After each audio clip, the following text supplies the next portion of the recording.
جو قرابت داری میں کمزور ہوگا، یعنی جس کو ماں باپ کی جہت سے قرابت مل رہی ہے وہ اسبہ بنے گا، جو صرف باپ کی جہت سے قرابت حاصل کر رہا ہے، تو اگر حقیقی موجود نہیں ہے، ماں باپ کا ایک قرابت دار موجود نہیں ہے، تو پھر اللاتی کو، یعنی جو صرف باپ کی طرف سے قرابت حاصل کر رہا ہے، اس کو اسبہ بنایا جائے گا۔ جب کوئی شخص مر جاتا ہے تو وہ جو کچھ چھوڑ کر مرتا ہے، جو کچھ اس کی ملکیت میں ہوتا ہے، یہ میں نے پہلے دن بھی لیکچر دیتے ہوئے آپ کے سامنے بات کی تھی کہ نارملی ہم ساری کے ساری چیزوں کو وراثت میں عرفاً نہیں لیتے۔ ہمارے عرف میں کچھ چیزوں کو بے قیمت، بے مول سمجھ کے، بغیر کسی کا حق سمجھ کے، جس کی مرضی میں آتا ہے وہ اسے تقسیم کر دیتا ہے، بانٹ دیتا ہے، غربا میں دے دیتا ہے، مولوی صاحب کو پہنچا دیتا ہے، جو اس کا مطلب ایک تھنکنگ ہوتی ہے اس کے مطابق وہ اس چیز کو اس کے اندر تصرف کر لیتا ہے۔ حالانکہ ایسا نہیں ہے، جو مرنے والے کی ملکیت میں چیزیں موجود تھیں وہ ساری کی ساری اب وراثت بن چکی ہیں، اور اس میں تمام ورثاء کا حق شامل ہو چکا ہے۔ لہذا ان چیزوں کے ساتھ جو بھی معاملہ کیا جائے گا وہ تمام ورثاء کی اجازت سے کیا جائے گا، تمام ورثاء کو راضی کر کے کیا جائے گا۔ تو لہذا اس بات کا خصوصی اہتمام رکھنا چاہیے، جب کوئی شخص مر جاتا ہے تو مرنے والے کا جو مال ہوتا ہے اس مال سے ابتدائی طور پہ 4 کام کیے جاتے ہیں۔ اس مال میں 4 طرح کے حقوق نافذ ہوتے ہیں، 4 طرح کے حق اس کے ساتھ متعلق ہوتے ہیں۔ پہلا حق ہوتا ہے تجہیز و تکفین، تجہیز و تدفین، تجہیز و تدفین، یعنی اس کو غسل، تجہیز میں غسل دینا بھی آ جائے گا، کفن پہنانا بھی آ جائے گا۔ تو غسل کے اخراجات، اگر غسل غسال کو بلایا جا رہا ہے یا پانی خریدنے کی صورت بنتی ہے، خرید کے پانی استعمال کرنا ہے، وہ ساری چیزیں تجہیز میں چلی جاتی ہیں۔ تدفین میں قبر کی خریداری، اسی طرح قبر کھودنے والے کی اجرت، اور اس کو جو ہے اتارنے والے کی اگر اجرت کی صورت بنتی ہے تو اس کی اجرت، تو یہ ساری کی ساری چیزیں تدفین میں آ جاتی ہیں۔ پہلا اسٹیپ ہوتا ہے تجہیز و تدفین۔ دوسرا ہوتا ہے ادائیگی دیون، ادائیگی دیون، یعنی قرضوں کی ادائیگی۔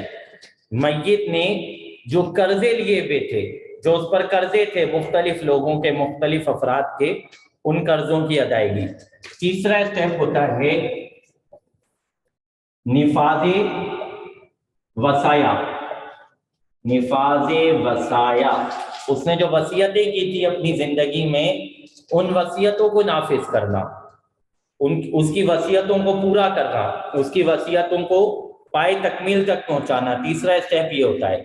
چوتھا اسٹیپ ہوتا ہے تقسیم وراثت، تقسیم وراثت، جو ہمارا خاص موضوع ہے۔ ہماری تقریباً جو پورا سیشن چلے گا، جو پورا کورس ہوگا، وہ اسی پہ چلے گا، تقسیم وراثت پر۔ لیکن چونکہ یہ بھی اس سے ریلیٹڈ چیزیں ہیں، لہذا ان پر بھی مختصر طور پہ بات کی جائے گی، ان پر بھی مختصر طور پہ کلام کیا جائے گا۔ تو انشاءاللہ ہمارا جو کل ہونے والا لیکچر ہے اسے ہم یہیں سے شروع کریں گے کہ میت کے مال کے ساتھ جو 4 حقوق ریلیٹڈ ہوتے ہیں ان میں کیا تفصیل ہے، کس طرح ان کی ادائیگی کی جائے گی، اور ان میں گناہگار ہونے کی کیا صورت بنتی ہے۔ اگر ہم نے تجہیز و تکفین میں کوئی کوتاہی کی تو ہم کیا گناہگار ہوں گے اور کیسی کوتاہی پر گناہگار ہوں گے۔ اسی طرح ادائیگی دیون کے حوالے سے ہمارے لیے کیا اصول و ضوابط ہیں، وصایا کے حوالے سے ہمارے پاس کیا اصول و ضوابط ہیں شریعت کی طرف سے۔ تقسیم وراثت تو ہمارا یہ جب تک کورس چل رہا ہے، پورا کورس اسی پر ڈیپینڈ کرتا ہے، اسی پر منحصر ہے، لہذا یہ سلسلہ آخر تک چلتا رہے گا۔ تو انشاءاللہ کل ہم جو ہے چوتھے لیکچر میں ابتدا یہاں سے کریں گے، اور وقت ہونے کی صورت میں مزید کچھ اصطلاحیں ہیں وراثت کے حوالے سے تو اس کو بھی انشاءاللہ ڈسکس کریں گے۔ السلام علیکم ورحمۃ اللہ وبرکاتہ۔